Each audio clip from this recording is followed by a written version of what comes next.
Be kind and respectful to others. And I feel like if you're successful at the first thing, the second thing will follow.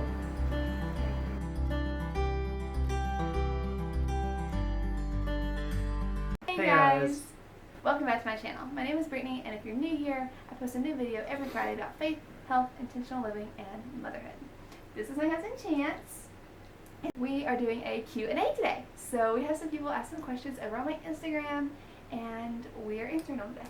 Right? Just a disclaimer, this is the first time I've never heard the questions, so Yeah, he's never heard the questions. so And I just my read them answers are quickly. completely off the top of my brain. Yeah, we haven't talked about these, and so we're just going to cover them. Let's dig in. You ready? Okay, one is, did you guys build your own tiny house? And we did, for the most part. We had lots of help. Lots of help. Yeah, so the first part of our tiny house, we did it, our family helped some, had some friends help. It was really a community effort. Yeah, our neighbors stepped in and helped a little bit. It was The sad thing is I was going to school and working at the same time, so I was had a lot on my plate, but I also had got injured, so they refused to let me help. Yeah, he was dealing with like a bum shoulder at the time. He was going through therapy for that. So we had to have a lot of help, and we were so appreciative of the help we had. And then we added on before Nora was born, and we actually paid some contractors to do the most part of that, and then we did the inside ourselves. Yeah. So, yeah, a lot of work, a lot of time, and we couldn't have got it done without our community. We just had a bunch of help. Bunch is understatement. Will you always do tiny house living? No. No, because tiny house living is amazing in itself, but I'm not saying it's impossible to do it without the kids. It's easier to have a bigger house. We don't want to do it. We don't want to feel crammed together all the time. So, no. Yeah. We do plan on having a bigger home in the future. We'll probably always be more minimal, like not having a lot of stuff. Yeah.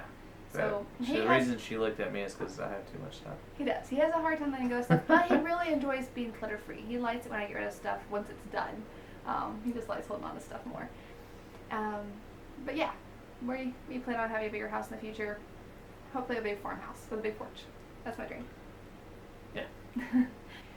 Do you ever feel claustrophobic in a tiny house with 2 kids? Yes. Yes. Yeah. So I think that if you built your tiny house with kids in mind, we thought we'd be into a bigger home by the time we had kids. Yeah. But So we didn't really plan on having the children. Yeah. So if we had been a little more, I don't know, like had a better plan on building the house, we could have like built in more storage, planned better to have the kids in the house. I mean, it works great. I think our house flows really well, and we've gotten to a point where we really like it. Yeah. Took a while to get there. Yeah, but we really enjoy it now. And even though it is difficult in a smaller house, I think it makes us more intentional with what we have, and I think that'll follow us when we get a bigger house in the future. And we enjoy it for now, but it is difficult. It does have our days where we're just like, we have to go somewhere and just get out of the house. And when we have company, it does feel very cramped, and you do kind of fall over each other. But, you know, just the tinier space, the more love you feel in the corners, I guess. But like I said, it makes us more intentional with what we have. How many babies do you and Chance want? Do you want to answer this one? Alright, so this goes back to our dating era. We'll go back into story time. Alright, yeah, so this is what happened. We was dating for what, a month or 2? Mm-hmm. Her mom decided to ask us a bunch of personal questions. We just right into the deep end with people. We dig into the details. I didn't know this at the time.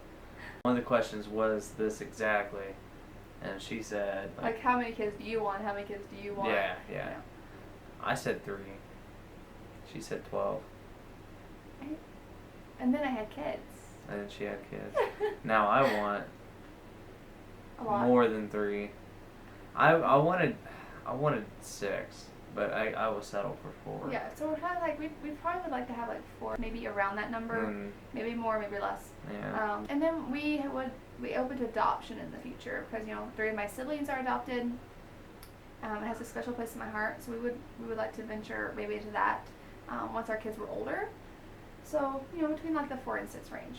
So, we would like to have like, 4-ish of our own kids by birth, and then maybe a couple more by adoption. We're also open to having fewer children or more children, and it's something we're constantly in prayer about. Yeah, and we're not really stuck on one number, right? But if we was, it'd probably be 4. Be around. So in short, 4-ish. 4-ish, yeah. These are questions for you. Oh, they are? These are just for you. Wow. So the first one is, how do you balance work and school? That's a good question. We'll let you know when he figures it out. All right. So step 1, you got to write a bill of divorcement to sleep. He doesn't sleep that much. No, he really doesn't. So really, you can do it easier if you manage things properly. And I'm learning in the process how to manage things properly. So I can't really say for sure. How I manage it is I had an evening shift job and a night shift job. During the night shift job, I was able to do my schoolwork. Then I could go to school in the morning, take and sleep a couple hours in between school and work, go back to work and do it all over again. My suggestion is recently we tried something different this semester. I worked about 60 to 80 hours a week to try to save up so I could actually take time off during my semesters. One job. I still have the one job, but I cut the hours down so that way I could focus on the schoolwork, which it worked out pretty well. Yeah. It's working out pretty well so far. So. Yeah, so through the summer he worked a ton, and we did travel a ton too. So we were really busy. So when he wasn't at work, we were traveling. Yeah. And we were able to save up to pay some bills in advance so he could cut back on his hours during the semester. And even though things are still tight, it has helped kind of take off some of that burden from him so he can actually focus more on his studies and get more sleep. So something else I think that he focused on was his health. So he watched, even though he was super busy, I made sure that he had food to take with him and pack so that he was eating well. And not spending a lot of money. Yeah, and he did a lot of steps in at work, so he was active. If I had to put it in steps, step 1, if you do not drink coffee because you're going to need it. So step 2 would be health. Yeah. Step 3 would be organization. I mean, organize your life. Not just your school, not just schooling, not just work, but organize your whole entire life. Because if you're going to school, I understand if you got kids, you have to provide for them. We have 2, and she's doing things herself, but I'm the main provider, so it puts a lot of stress on me. But if you do it right, and I'm still trying to figure out how to do it right, but if you do it right, you can get through school. Yeah, and the choice for him to go into nursing school was a big one because he knew that it would make finances tight now and make his time short now, and we don't see each other very much. Yeah, but when we do see each other, he is very intentional about spending time with the children, about making sure we have time to talk, and he's just really good at time management now. And he didn't used to be, but he had to learn how. And so he has a planner, which is like his entire life is in that planner. Okay, moving on to the next question. What are the most important values that you want to teach your kiddos? Someone joined us. Say hi, Laura. Say hi? Hi. Yeah, look at that smile. Hi. Okay. Alright. So the very first thing is to love God and serve God above all things. The second thing would be to be kind and respectful to others. And I feel like if you're successful at the first thing, the second thing will follow. I agree. So those are the top 2, I would say, is the most important. The third thing is work ethic. Yeah, work ethic. Being able to know what you want to do is one thing, but being able to do it is another.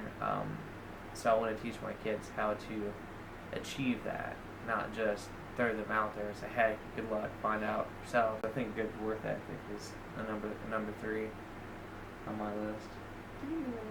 Yeah. Okay, that's all we can answer for today, because we don't give this video too long. But thank you guys so much for joining us, and we'd love to know these in the future. So either leave a comment below of questions you have for us, or you can DM me on Instagram. I'm always posting over there and asking things in my stories, and I would love to see you over there. If you liked this video, give it a thumbs up, and subscribe to my channel for more content like this. Subscribe, definitely subscribe. We would love for you to subscribe to the channel and see us in the future. See you next week. Bye. Bye.